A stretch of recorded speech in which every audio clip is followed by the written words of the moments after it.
ओं दुं दुर्गाय नमो नमः। सर्वमंगल मांगल्ये शिवे सर्वार्थ साधिके शरण्ये त्र्यंबिके गौरी नारायणी नमस्तुते।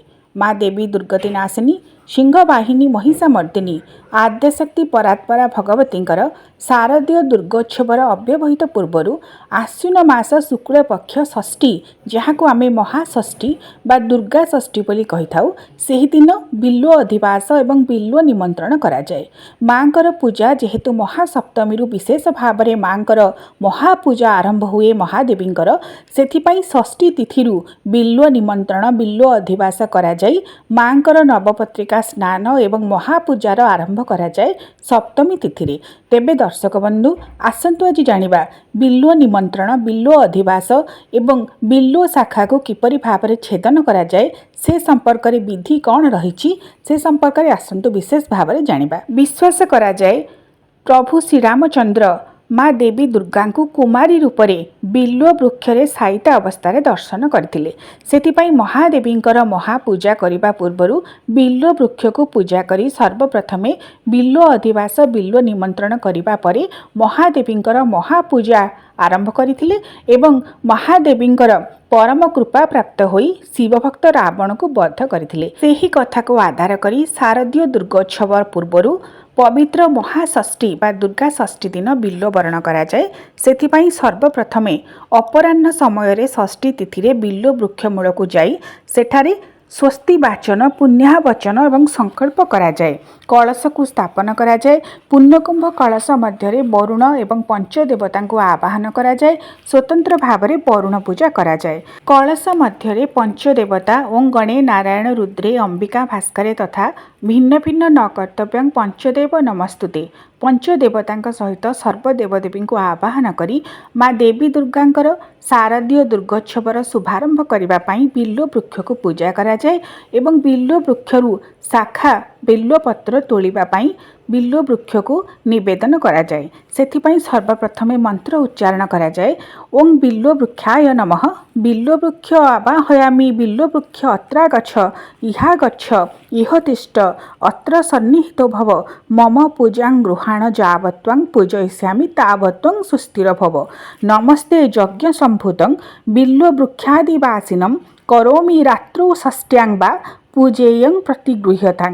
वेद वेदांग संभूत बिल्व वृक्ष हर प्रिय श्रीफलत्वं महाभाग मुरारी शंकर प्रिय चंडिका रोपणार्थाय त्वामहं वरये प्रभो मयेव आश्विनमासी रजन्यामधिवासनं करोमि षष्ट्यां पूजा वे शुभे लग्ने प्रसीद मे। अर्थात हे बिल्व वृक्ष आपण हेउछन्ति देवदेव महादेवंकर अतीव प्रिय एवं उमा प्रीतिकर वृक्ष। माँ दुर्गांकर बिल्व वृक्ष अत्यंत प्रिय सेथिपाई बिल्व वर्णर विशेष विधि रही दुर्गोत्सव पूर्वर एपरि भाव में बिल्व वृक्ष को आवाहन कराए प्रार्थना कराए आवाहनादि 10 मुद्रा को प्रदर्शन कराए।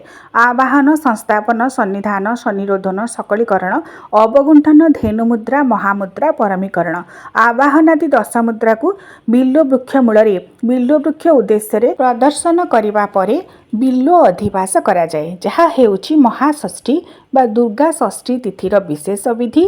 अधिवास पर कांडारोपण मंत्र रे कांड रोपण कराए।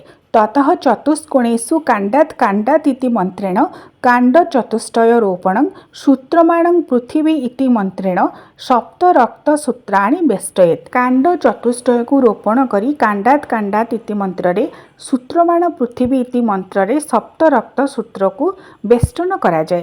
तापर बिल्व वृक्ष को प्रार्थना कराए। ओं बिल्व वृक्ष महाभाग सदा त्वं शंकर प्रिय गृहीत्वा तव शाखांच दुर्गा पूजा करोम्यहम् शाखाच्छेदो भवेत् दुःखं यत्कृतं ते मया प्रभो क्षमस्व वृक्षदेवत्वं बिल्व वृक्ष नमस्तुते। बिल्व वर्ण बिल्व अधिवास करी बिल्व शाखा बा बिल्व पत्र को बिल्व गच्छरु आनिबा पूर्वर बिल्व वृक्ष को प्रार्थना करी प्रथमे संतुष्ट करा जाए तापर ही बिल्व वर्णर विधि को करा जाय थाए। तापर वायु कोण को छाड़ी अन्य दिगरे बिल्व गच्छर जुगल शाखा को छेदन कराए जो जुगल फल थी अर्थात दुईटी बेलुआ फल थी ସେହି ଶାଖାକୁ ଛେଦନ କରାଯାଏ ଏବଂ ସ୍ୱତନ୍ତ୍ର ଭାବରେ ଛେଦନ ମନ୍ତ୍ର ଏହି ଛେଦନ ମନ୍ତ୍ରକୁ ଉଚ୍ଚାରଣ କରି ବିଲ୍ୱ ଶାଖା ଯୁଗଳ ଫଳ ବିଶିଷ୍ଟ ବିଲ୍ୱ ଶାଖାକୁ ଛେଦନ କରାଯାଏ। ସେହି ମନ୍ତ୍ର ହେଉଛି ଓಂ ଛିନ୍ଦି ଛିନ୍ଦି ହୁଂ ଫଟ୍ ସ୍ୱାହା ପୁତ୍ରାୟୁ ଧନ ବୃଦ୍ଧ୍ୟର୍ଥଂ ନେସ୍ୟାମି ଚଣ୍ଡିକାଳୟଂ ବିଲ୍ୱ ବୃକ୍ଷ ସମାଶ୍ରିତ୍ୟ ଲକ୍ଷ୍ମୀ ରାଜ୍ୟଂ ପ୍ରଯଚ୍ଛମେ ଆଗଚ୍ଛ ଚଣ୍ଡିକେ ଦେବୀ ସର୍ବକଲ୍ୟାଣ ହେତବେ पूजां गृहाण सुमुखी नमस्ते शंकर प्रिये देवी चंडात्मिके चंडी चंड विग्रहकारिणी बिल्व शाखां समाश्रित्य तिष्ठ देव गणेशः।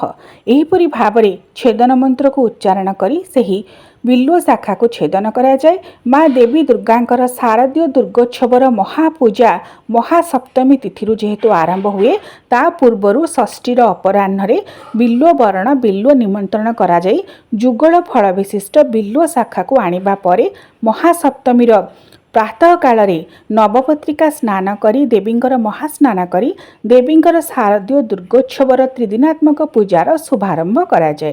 ओं दुं दुर्गाय नमः शरणागत दिनार्थ परित्राण परायणे सर्वस्यार्ति हरे देवी नारायणे नमस्तुते।